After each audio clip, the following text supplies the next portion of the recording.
Kolkata case को लेकर हर रोज ही लगभग नए नए खुलासे हो रहे हैं। पूरे देश में इस घटना को लेकर विरोध प्रदर्शन हो रहा है। सीबीआई इस मामले की जांच कर रही है। RG Kar medical college and hospital के पूर्व प्रिंसिपल संदीप घोष से सीबीआई कई घंटों की पूछताछ कर चुकी है। 31 साल की महिला ट्रेनिंग डॉक्टर से रेप और हत्या के मामले में लोग फांसी की मांग कर रहे हैं। वहीं इस मामले में पीड़ित परिवार के वकील विकास रंजन भट्टाचार्य का बड़ा बयान सामने आया है। डिजिटल टॉक में मुनीष देवगन से बातचीत के दौरान विकास रंजन भट्टाचार्य ने क्या कहा, सुनिए। कल डिजिटल टॉक में विकास जी हमारे साथ निर्भया की वकील सीमा कुशवाहा जुड़ी थी। उन्होंने कहा था कि ये उनको गैंग रेप लगता है और rarest of the rare case बताया इसको और कहा कि इसमें फांसी होती है। क्या लगता है विकास जी आपको? देखिए, मेरे कुछ के बाद से बताए, फांसी कोई पनिशमेंट नहीं है, फांसी कोई डिटेरेंट इफेक्ट नहीं होता है और ये फांसी एक कॉलोनियल कॉन्सेप्ट है। हम अभी तो बहुत जोर से आवाज उठाता है कॉलोनियल रूल के बाहर जाएंगे, उसमें फांसी लाना ठीक नहीं है। लेकिन जो भी मुनासिब समझी अदालत ने सबसे कड़ा सजा देना चाहिए। ये कड़ा सजा होता है life imprisonment till his death. तो विकास जी, सबसे कड़ा सजा।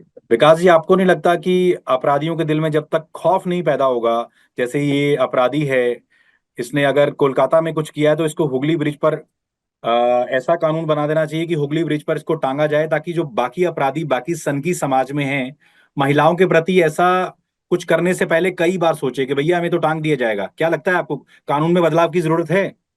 देखिए, सिविलाइज सोसाइटी है। आप जो बता रहे हैं वो तो मिड सेंचुरी का सवाल है। ये कोई पनिशमेंट नहीं है। तो पनिशमेंट होता है एक आदमी को सुधारने के लिए। ये गलती किया, बहुत बहुत गहरा गलती किया, बहुत खराब काम किया, फिर भी पनिशमेंट होना चाहिए जिसमें इंटायर सोसाइटी, उनका पास ये सबूत है, देखो अगर तुम ऐसा काम करो तो तुमको बिल्कुल जेल में रहना पड़ेगा, वहां पर तुमको काम करना पड़ेगा। मेरा ख्याल से उनका रिगरस इम्प्रिजनमेंट होना चाहिए।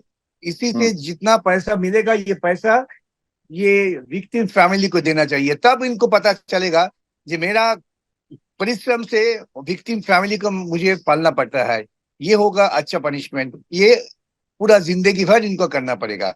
मौत कोई पनिशमेंट नहीं है।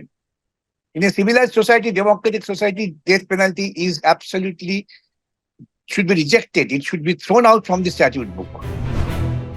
इस बातचीत के दौरान विकास रंजन भट्टाचार्य ने पश्चिम बंगाल की सीएम ममता बनर्जी पर भी हमला बोला है।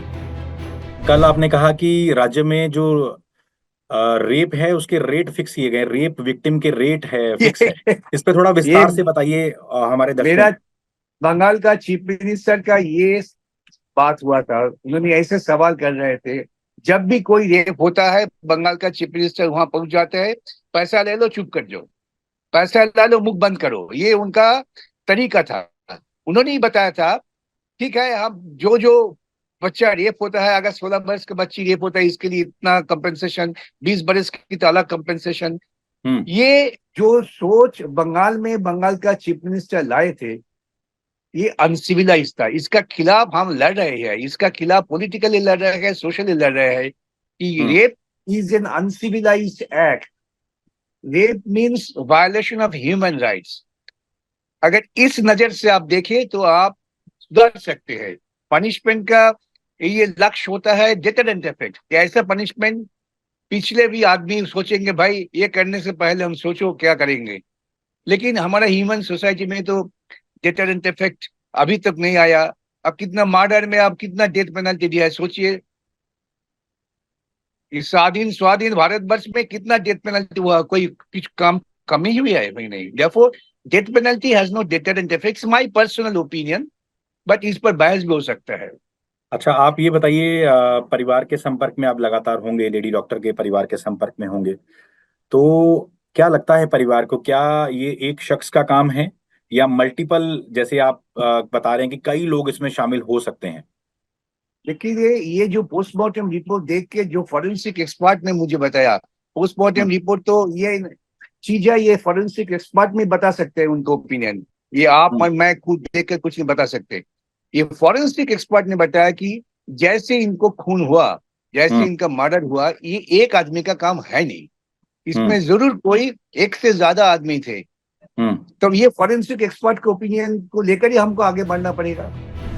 पीड़ित परिवार के वकील विकास रंजन भट्टाचार्य ने इस दौरान आरजी कर मेडिकल कॉलेज एंड हॉस्पिटल के पूर्व प्रिंसिपल संदीप घोष को लेकर भी बड़ा सवाल उठाया है। तो अभी तक केस में क्या क्या हुआ है, कोर्ट में क्या क्या आपने सबूत जो है बातचीत हुई है आपकी? कलकत्ता हाईकोर्ट ने कलकत्ता को पुलिस से इन्वेस्टिगेशन उन्होंने ट्रांसफर कर दिया सीबीआई के पास। सीबीआई ट्रांसफर जांच कर रहे हैं। अभी ये मामला तो supreme court suo motu cognizance लेके वहां पर ले गए। सुप्रीम कोर्ट भी सीबीआई को रिपोर्ट दाखिल करने के लिए टाइम दिया है। वो रिपोर्ट आने के बाद ही कुछ पता चलेगा। अभी तो हम अंधेरे में हैं, क्या इन्वेस्टिगेशन हो रहा है, क्या क्या एविडेंस कलेक्शन हुआ है। लेकिन जो हम सुनते हैं आसपास से, मेरा ख्याल से इस खून के पीछे बहुत बड़ा षड्यंत्र है, सरकारी कानूनों का गड़बड़ी है, अस्पताल में बहुत सारे करप्शन है। ये आधार पर शायद ये लड़की को खून हुआ था। ये सब कुछ धीरे धीरे इन्वेस्टिगेशन का नाते बाहर आना चाहिए, निकलना चाहिए, उसके बाद ही हम प्रोसीड कर सकते हैं। जो मेडिकल कॉलेज के प्रिंसिपल रहे संदीप घोष, उनकी भूमिका पर सबसे ज्यादा सवाल खड़े हो रहे हैं।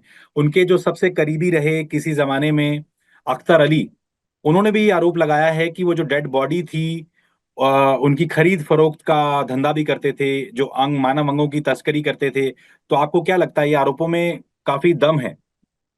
इस आरोप में ज्यादा दम है। अगर नहीं तो खामोश क्यों रहे? प्रिंसिपल ऑफ द कॉलेज, जहां पर एक गवर्नमेंट डॉक्टर, वर्किंग डॉक्टर, जब वो काम कर रहे थे, शी वॉज ऑन ड्यूटी, उसी वक्त पर एक डॉक्टर को मौत हो गया, तो उनका तो पहला काम था जाकर पूछ कर जांच करना क्यों हुआ। लेकिन उन्होंने कंफ्यूज करने के लिए ये बच्चे को बाप माँ को फोन के बताया कि ये सुइसाइडल केस है। क्यों भाई? आप भी एक डॉक्टर है, अपना आसपास जितना भी डॉक्टर होता है वो तो आंखों देखा हाल में बता सकते थे कि सुइसाइड नहीं है, ये है बिल्कुल मर्डर। मर्डर आप सोच आने के बाद भी आपने ये खुदकुशी का जो स्टोरी बनाया है, इसमें शक होता है।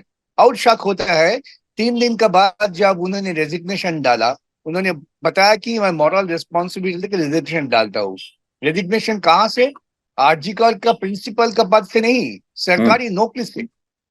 उसी आदमी को 2-3 घंटे के बाद ही कलकत्ता का और एक मेडिकल कॉलेज का प्रिंसिपल बैठा दिया।